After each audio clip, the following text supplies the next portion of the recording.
In the span of human history, few inventions have wielded the power to reshape civilization. Fire changed how we lived, the wheel altered how we moved, electricity revolutionized how we function. But one creation, forged in the fires of war, now holds the terrifying potential to end life as we know it, the nuclear weapon. The story begins in the early 20th century. Physicists like Ernest Rutherford and Niels Bohr began to unlock the mysteries of the atom. They discovered that atoms could be split, releasing enormous energy. But it wasn't until 1938 that German scientists Otto Hahn and Fritz Strassmann discovered nuclear fission. That breakthrough set the stage for a weapon unlike any ever imagined. Just weeks after the Trinity test, the world witnessed the devastating power of atomic bombs. On August 6, 1945, the United States dropped a bomb named Little Boy on the city of Hiroshima. 3 days later, another bomb, Fat Man, was dropped on Nagasaki. Over 200,000 people died, many instantly, others from radiation in the days, months, and years that followed. The cities were leveled. The human cost was unimaginable. These bombings led to Japan's surrender and the end of World War II, but they also signaled a dark, new era. For the first time, humanity had used nuclear weapons in war, and the consequences were clear. Entire cities could be annihilated in moments.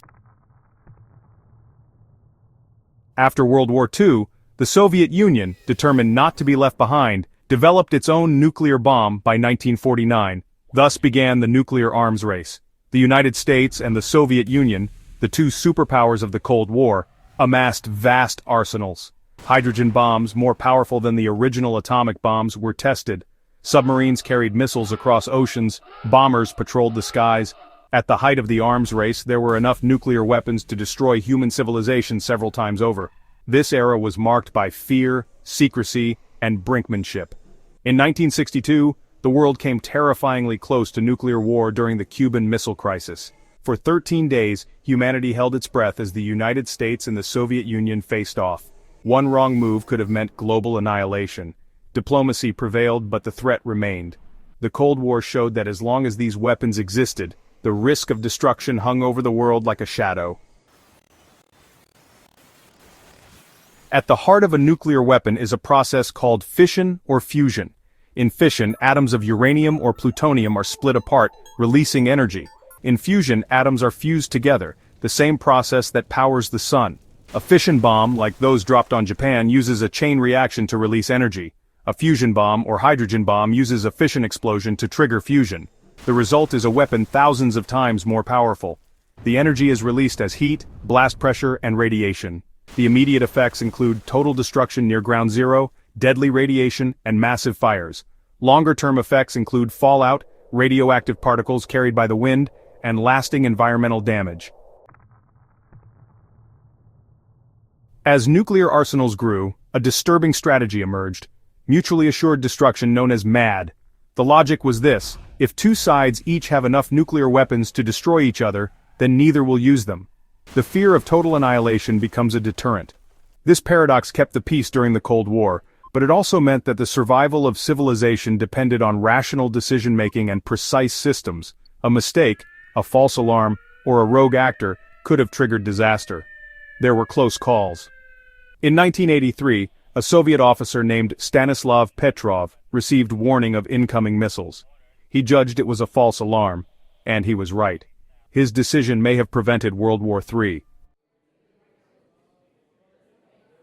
In recognition of the danger, nations have tried to impose rules on nuclear weapons. The first major agreement was the Nuclear Non-Proliferation Treaty, or NPT, signed in 1968.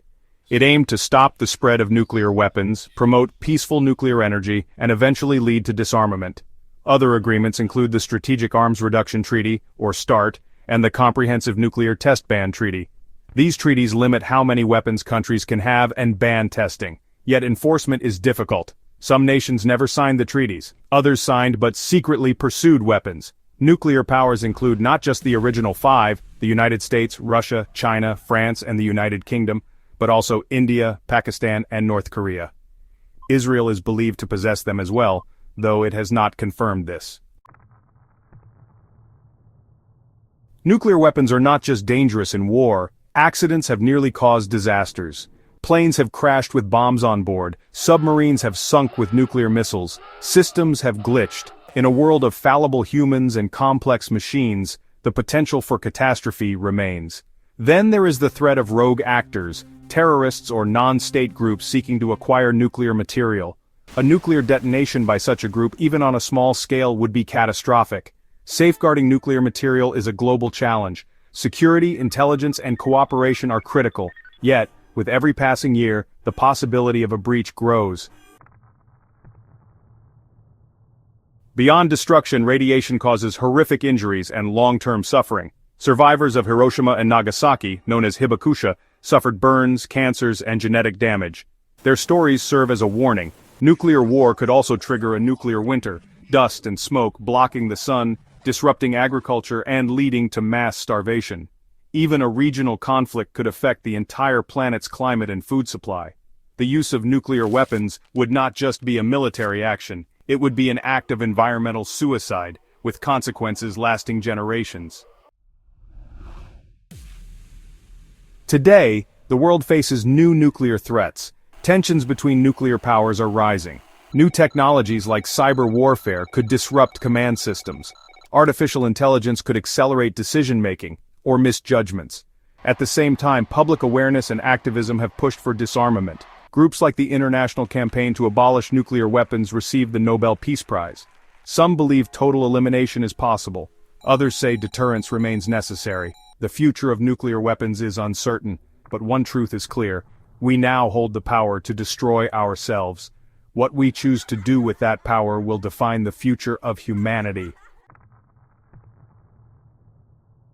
The history of nuclear weapons is a story of genius and terror, of science used for war, of humanity's capacity to build and to destroy.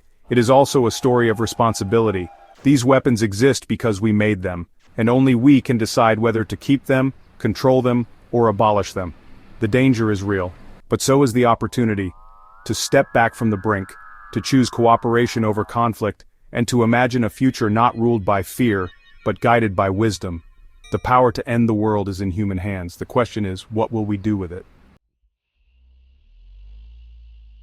When the first atomic bombs were deployed, they were dropped from aircraft, massive machines like the B-29 bomber. But the method of delivering nuclear weapons quickly evolved, driven by the arms race and the desire for faster, more reliable, and more threatening means of attack.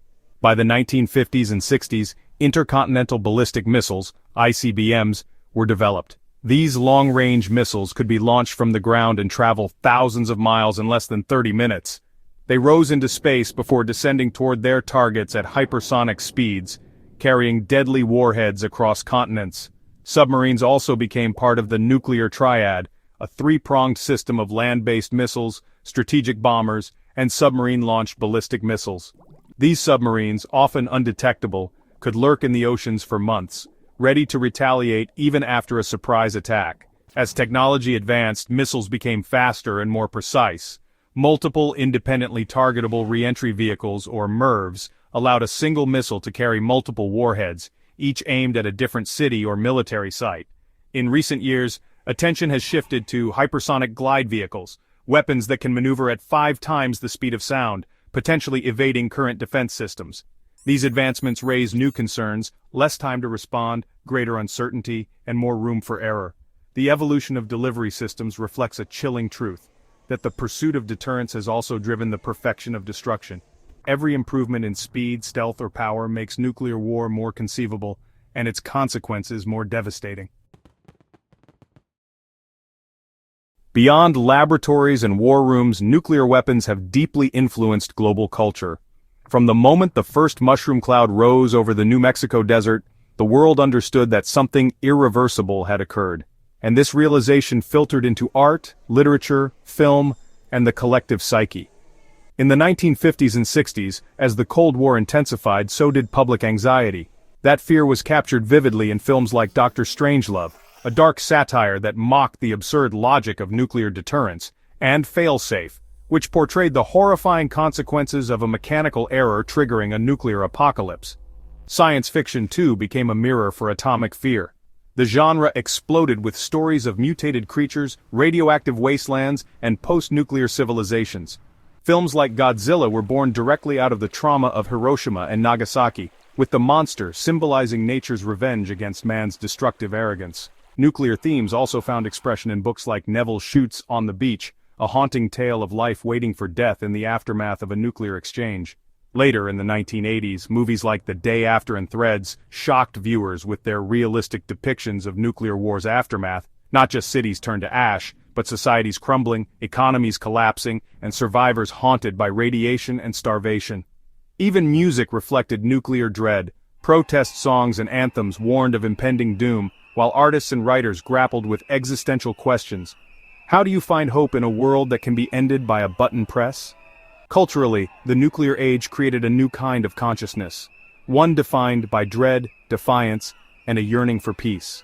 It reminded humanity of its power, and of the peril that comes with it.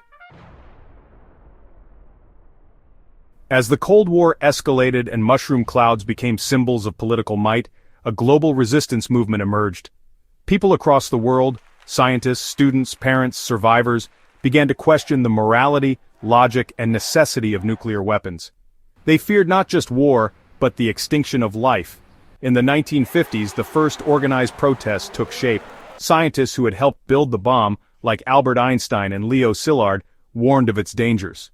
The Pugwash conferences brought together scientists from both sides of the Iron Curtain to advocate for arms control and disarmament. In the 1960s, with atmospheric testing poisoning the air with radioactive fallout, public concern grew. Mothers in America gathered baby teeth to demonstrate rising strontium-90 levels in children. Across Europe, tens of thousands marched with banners reading "Ban the Bomb." The peace symbol, now iconic, was born in this era, originally designed for the British campaign for nuclear disarmament. By the 1980s, as nuclear arsenals reached their peak, protests exploded. In 1982, nearly 1 million people gathered in New York City's Central Park in what remains one of the largest anti-nuclear demonstrations in history. Their message was simple: stop the arms race before it ends us all. Activist groups like Greenpeace, Physicians for Social Responsibility, and later the International Campaign to Abolish Nuclear Weapons, ICAN, mobilized millions. These movements influenced policy, pressured governments, and kept nuclear disarmament in public discourse. In 2017, ICAN was awarded the Nobel Peace Prize for their efforts to push the Treaty on the Prohibition of Nuclear Weapons, a landmark agreement calling for total abolition. The anti-nuclear movement showed that ordinary citizens could challenge the most powerful forces on Earth. And it reminded the world that peace is not the absence of conflict, but the presence of justice and action. To be continued.